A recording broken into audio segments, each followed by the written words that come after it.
табиғатым, тіршілігім ырысым. Сенсіз менің тарылады тынысым. Биік-биік тауларыңа қарасам, алшаң басып, түзеледі жүрісім.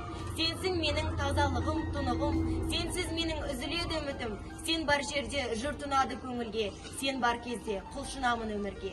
Ей ағасы, ініменен бауырлар, мен айтатын сөздеріме құлақ сал. Табиғат пен адам егіз емес пе, өкінерсің кетсе егер келмеске.